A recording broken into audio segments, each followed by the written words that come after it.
Hey guys, sorry I can't be there today, not feeling great, so just wanted to get this lecture so you can have it. And there will be a quiz at the end, so please make sure that you take all the notes that you want to take, and then there will be a quiz for you to take at the end of this, so good luck. Definitely one of the most interesting parts of um, this class will be the tax sheltered accounts we've been talking about for a long time. The debate for this will not be until I get back from New York. So I'm going to New York this Thursday through Monday. You'll be prepping. A-Day people will be prepping on Wednesday for this. B-Day people will be prepping on Tuesday for this, and then the debate will be next Wednesday. I think that's December 8th or somewhere in there. So anyway, just wanted to let you know that. Okay. First of all, our debate study this week is going to be Ricky. And Ricky is 25 years old. He's an employee who works at Fidelity, but is considering going out on his own, similar to David Cavanis. Now, you may not know who David Cavanis is yet. You're going to be watching his interview on Wednesday for A-Day people and next Tuesday for B-Day people. And after you've watched his interview, you'll see he worked at Fidelity and then went out on his own as well. And you'll see kind of what that is going to entail. So right now, while he's working at Fidelity, which of these tax sheltered investment plans will be the most important to him in his lifetime? Going with the 401k, or because if he's going to be at Fidelity, he will, he obviously can get a 401k. Now, there's not anything on here about a matching program, but a 401k offered through your business. The other thing is a traditional IRA. So we'll look at kind of these differences. A traditional IRA obviously can follow him anywhere he goes. Roth IRA can do the same thing, or should he just go ahead and start putting into an annuity, which we'll look at as the importance of that as well. First of all, the first slide we need to look at is what are tax deferrals? Tax deferral is the ability to allow an investment to grow without being taxed until the time when the investment is liquidated. So basically, I can put money into an account every single month and or twice a month or however I get paid, and it can grow tax free until I decide to start taking payments on that. And typically, the age that you can start withdrawing it is 59 and a half. Some retirement plans are different, but typically that's kind of going to kind of be the retirement plan, and so that's why. And by the way, last night I watched the Netflix documentary about money and about investing, and just thought it was really interesting. It was certainly something that I think I'll put on here as well for you guys to watch. It's like 20 minutes long, pretty good and pretty interesting. And it talks about like being ready for your retirement as well. So, and just like how people just don't think about, like, they think about like their retired person as like this other person, like, oh, I don't have to worry about that guy. That guy is 40 years from now. And in reality, so many Americans are just not prepared for retirement because they think of retirement as that guy like a long time. Or on the right over here, it says a tax shelter refers to any strategy that is used to legally reduce your current or future income tax liabilities. Tax shelters can take various forms and consist of a variety of tax deductions, tax credits, and types of investments. So, question number one, why do you think the government gives us a way to shelter from taxes? Like, why do they do this? Like, what is the point? Like, why? Basically, the government's allowing us to pay less in taxes.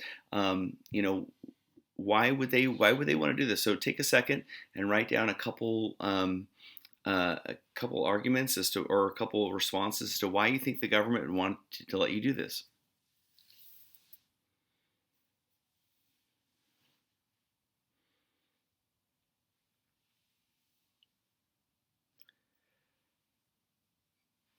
Definitely, you'll see from the Netflix documentary too that you are we used to have pension plans we used to have like 25 years, a gold watch, and you would have your pension for the rest of your life. The military still gives that. Teachers unions still give that. So if you work for a number of years, you're going to get your full salary for the rest of your life.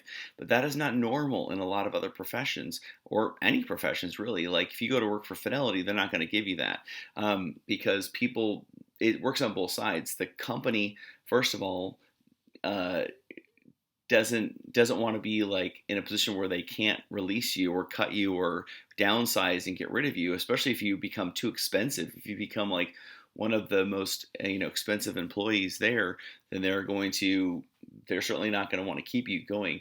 But they also, at the same time, um, you as an employee want flexibility. So you're like, I don't want to work 25 years for the same company or 40 years for the same company. That just is a thing of the past. So you'll see from Netflix too that they talk about the idea um, of like how European nations started to go to more to the individual retirement accounts, and then they realized that people just weren't going to do it. They just weren't going to put it away. So they require now that employees, as soon as you start working, you have to put 5% in to retirement, and and the government and the company you work for has to put in 3%. Sort of just a tax that the company, it's not seen as a benefit in England. It's seen as just something that you have to do. Slide number 2, 401k. So this is a retirement savings and investment plan that employers offer. A 401k plan gives employees a tax break on money they contribute. Contributions are automatically withdrawn from employee paychecks and invested into funds of the employee's choosing from a list of available offerings. So, like when my wife invests in her 401k at Sabre, she doesn't get to be like, oh, I want to put some in Ethereum, I want to invest some in, Bitcoin or whatever. No, no, no, no. They have like specific investments that she has to choose from, and typically they're going to be mutual funds. So we know from mutual funds in the past that they're heavy on fees. So 401ks are really going to be one of the ones that are offered by the company. Sometimes they're matching, sometimes they're not. And for our situation here with Ricky, we're not saying that he gets a matching. There's nothing that, and this prompt right here to make it not, because obviously it wouldn't be fair if 401k got to match 6% against the other ones. That would be unfair against the other ones. But what are the advantages of a 401k over these other three if there is no matching available to it? Number 3 here, 401k have an annual contribution limit. So $20,000, $20,500 in 2022, 27,000 for 15 over. So in a few years, I'll be able to contribute up to 27,000 a year instead of just 20,000 instead. And that's one of the things that our accountant tells us to do, is to max out our 401k, max out our 403b, which is something they want to do. But the benefits here on the right, you can see, is paycheck deferrals. So the contributions are taken from your pay before the incomes and taxes are paid. So like, let's say my wife makes $100,000 a year and she contributes 6%. She's only taxed on 94,000, not taxed on 100,000. So that works two ways. One, it might put her in a different tax bracket, but secondly, it also may it will the percentage, if it is 22% of taxes you're being paid, then you're only paying it on 94 and not on 100,000. Number 2, another benefit of 401k is that you have a company match. They can the company can offer a matching program. And if you are working at a company that offers a matching program and you're not taking advantage of it, I'm going to come find you. You have got to make sure that you're working in a company match. But like, you got to make sure if your company offers that match, then you need to do it. And then finally, potential tax savings. 401k, you don't owe taxes annually on interest, dividends, or profits earned. You won't pay taxes until you withdraw the funds from the account someday when you're 59 and a half or 65 or whenever it is.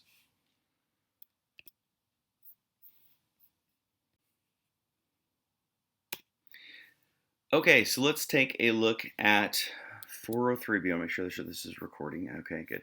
403B, which is what I have here currently at the school, is because this is a nonprofit, because school districts don't try to make a profit. The 403B is like the 401k, but for nonprofit entities. The retirement saving plans that serve employees of public schools and tax-exempt organizations. Contributions to 403B plans are made through payroll deductions. So same thing. Let's say as a teacher I make 100,000 a year, which I don't, but let's say that I did, and I contributed 22,000 a year, which is the max. Remember they were talking about right here. The maxes that you can contribute. This is the same thing for 403b. So let's say I made 100 grand and I contributed 22,500. I would only be taxed on 78,500, which would put me probably in a different tax bracket. And secondly, would be far less percentages. So if it's 22%, 22% of 78,000 is far less taxes than 22% of 100,000. And so these are typically a 403b is not going to have any kind of matching program. School districts would probably do well for themselves if they had a matching program, but they don't. So that is what they typically don't have. So question number 2, school districts had record shortages of teachers in 2002. If school districts could offer a matching 403b plan, do you think it would bring more people to teaching? Or do you think no, because teachers already are underpaid and they don't have enough money to contribute to a 403b anyway? It would be interesting to find out how many teachers actually do contribute to a 403b, but I think the number would be far higher who contribute to a 403b if there was a matching program, but that's not the question. The question is, do you think it would help the teacher shortages?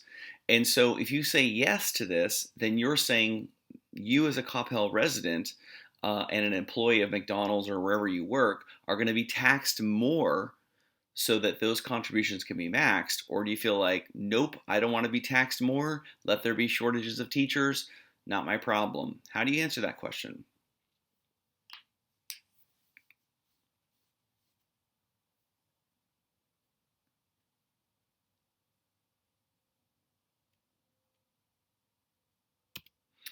All right, so the 457 is another retirement plan that I actually contribute to, and it's created. It's actually for so you have school district people, and then you have the other or the other tax exempt entities like firefighters, police officers, parks and rec departments, all those different ones, and it's another way. So for me, the compensation, the amount that I can contribute is I think 18,000. This is I think gone up. I think it's now up to 22,000 as well. And so it's a 457 plan. It's just another way to bring my taxable income down. So if I were to contribute to both of these plans, the 403b and to the 457, I could literally put away 44,000 of my 65,000 a year teaching salary, and so the government would only tax me on 21,000 or 22,000 or whatever.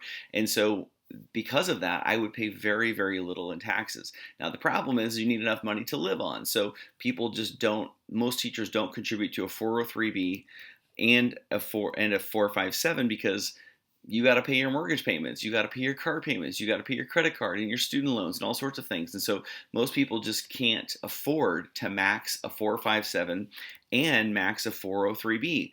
So that is why we talk about defense first in my class. If you can master defense and if you can control your spending and you don't max out credit cards and get student loans and get a house that's too expensive, then you can contribute to these massive tax saving programs and still be able to afford to live. But the problem is most people just don't do that. Okay, so we have the traditional IRA. And what an IRA is, it's separate from your company. It's an individual retirement account. And what it does is it allows you, as long as you don't make, so like for my wife and I, we can't make more than 215,000, I think, a year or something like that between the two of us. If we do, then the government doesn't give us any additional tax break by contributing to a traditional IRA. But what you need to think about whenever you think about the difference between traditional and Roth IRAs is that traditional means you get taxed when you withdraw the money someday. So someday when you're 65 or 63 and you withdraw that taxable income, it's then going to be taxed at that point.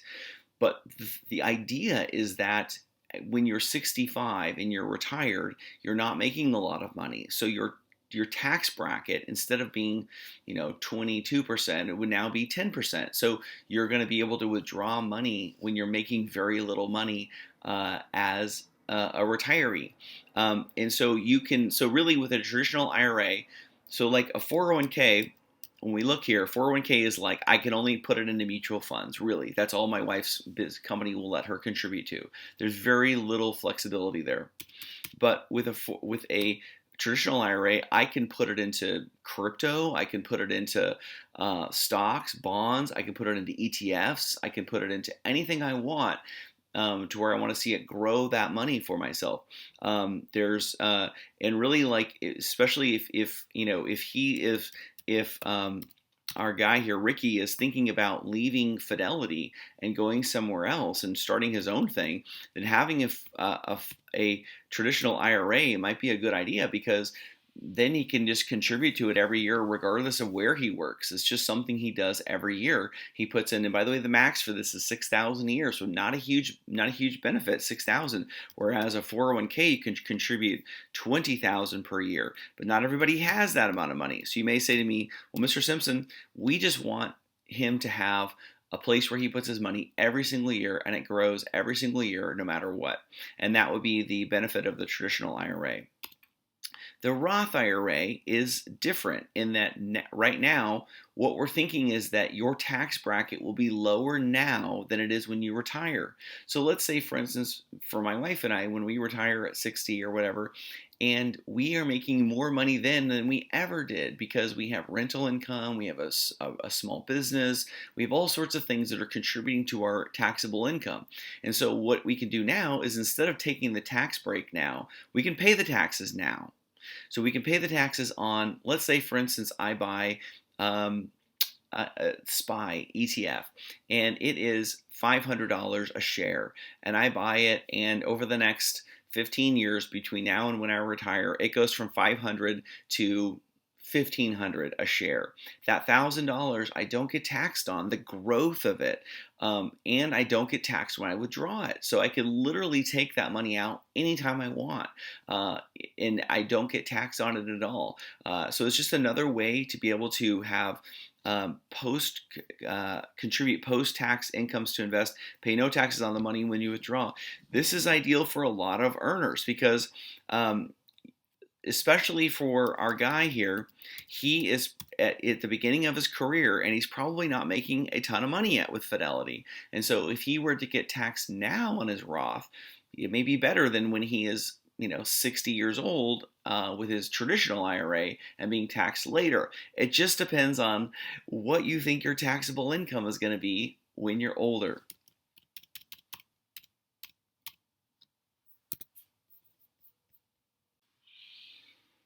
Okay, last section here. So question 3, which IRA do you think is better? The traditional, where you get taxed later when you go to retire, maybe you think your taxable income will be low, or a Roth, where they tax you now and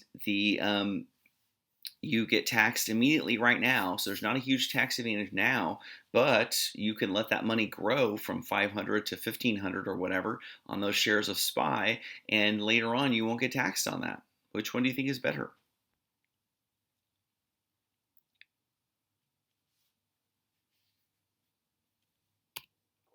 Okay, last slide here, annuities.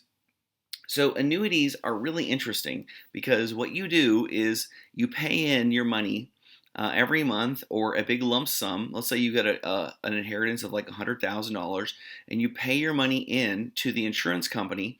And what the insurance company does is it says, okay, you got to wait like 20 years or 10 years or whatever, and in 10 years, every single month, we're going to send you a payment of $500 or $1,000 or however it is. So like, basically what this is it allows you to have just a paycheck for the rest of your life from a money that you put in initially right here.